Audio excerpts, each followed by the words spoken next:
उद्योगविहीन असलेल्या गडचिरोली जिल्ह्यात औद्योगिक विकासाचा उजेड पेरत असलेल्या Lloyds metals and energy limited कंपनीच्या सुरजागड लोह प्रकल्पात होणाऱ्या वाढीव प्रकल्पाच्या उत्खननासाठी पर्यावरण विषयक जनसुनावणीत नागरिकांनी या प्रकल्पासाठी एकमताने होकार दिला।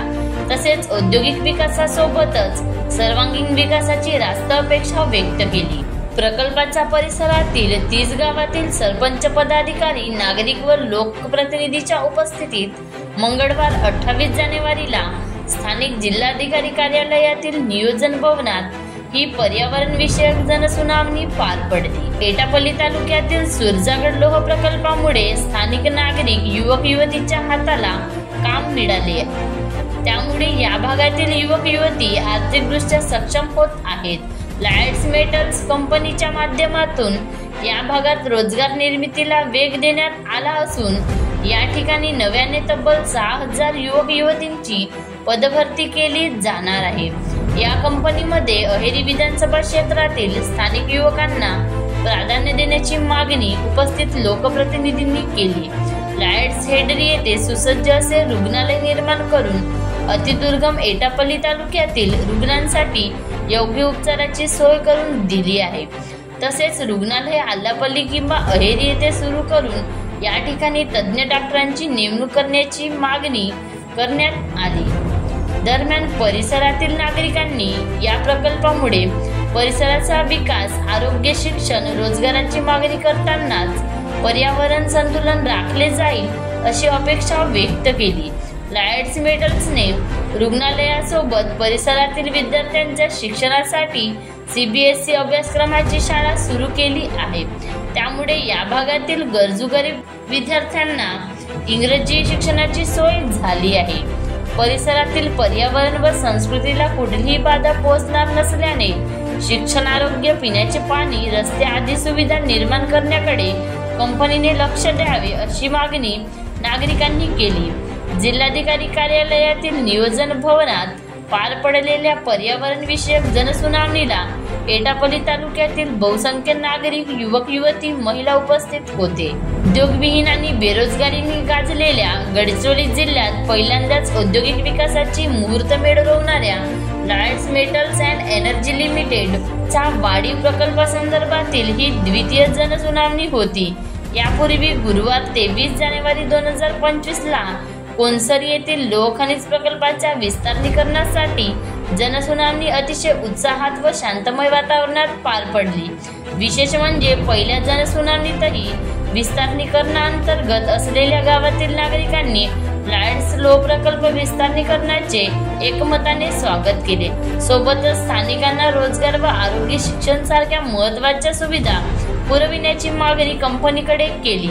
या द्वितीय जनसुनावणीतही नागरिकांनी एकही उद्योग नसलेल्या या जिल्ह्यात अनेक वर्षाच्या प्रतीक्षेनंतर उगवलेली रम्य पहाट विकासाचा प्रकाश देत बेरोजगार हातांना रोजगार आणि सर्व जिल्हावासियांना सुख समृद्धी देत राहावी हीच अपेक्षा व्यक्त केली। या जनसुनावणीत उपस्थित खासदार डॉक्टर नामदेव किरसान, माजी मंत्री तथा अहेरीचे आमदार धर्मराव बाबा आत्राम, आरमोरीचे आमदार रामदास मसराम, गडचिरोलीचे आमदार डॉक्टर मिलिंद नरोटे, माजी खासदार अशोक नेते, माजी आमदार डॉक्टर देवराव वडी, माजी आमदार दीपक आत्राम, जिल्हा परिषदेचे माजी अध्यक्ष अजय कंकडालवार आदी मान्यवरांनी आपल्या मनोगतातून प्रकल्पाचे स्वागत केले। उद्योगविहीनतेमुळे समस्यांच्या गर्तेत आणि नक्षलवाद्यांच्या दुष्टचक्रात अडकलेल्या गडचिरोली जिल्ह्याला Lloyds metals and energy Limited कंपनीमुळे नवसंजीवनी मिळाली आहे, त्यामुळे जिल्ह्याचा प्रचंड वेगाने विकास होत असल्याबाबत सर्वांनी आनंद व्यक्त केला। Lloyd Metals and energy Limited, Surjagad, taluka Etapalli, जिल्हा गडचिरोली यांनी त्यांच्या कार्यरत असलेल्या खाणीच्या 348.9 हेक्टर क्षेत्रामध्ये 10 ते 26 दशलक्ष टन प्रतिवर्ष हेमाटाईट, 45 दशलक्ष टन प्रतिवर्ष BHQ प्लांट, 3x15 45 दशलक्ष टन प्रतिवर्ष क्षमतेचे कमी दर्जाचे लोह खनिज बँडेड हेमटाईट, क्वार्टझाईट, BHQ 5 दशलक्ष टन प्रतिवर्ष घनकचरा, एकूण उत्खनन 60 दशलक्ष टन प्रतिवर्ष यासह सुरजागड लोह खनिज खाणी लीज क्षेत्रावरील क्रशिंग आणि स्पिनिंग प्लांटसह लोह खनिज उत्पादन क्षेत्राच्या विस्तारीकरण प्रकल्पाच्या प्रस्तावाबाबत पर्यावरण विषयक जनसुनावणी घेण्याबाबत महाराष्ट्र प्रदूषण नियंत्रण मंडळ चंद्रपूरकडे अर्ज सादर केला होता।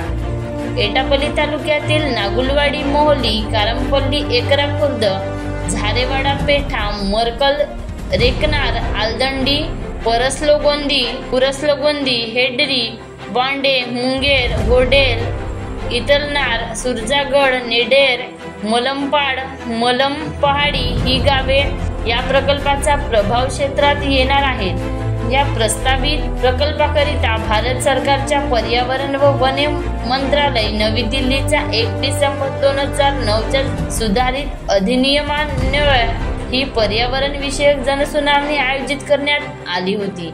जनसुनावणीला उपस्थित प्रभाव क्षेत्रातील सर्वच गावातील नागरिकांनी या प्रकल्पाला सकारात्मक प्रतिसाद देत उत्स्फूर्तपणे व आनंदाने स्वागत केले।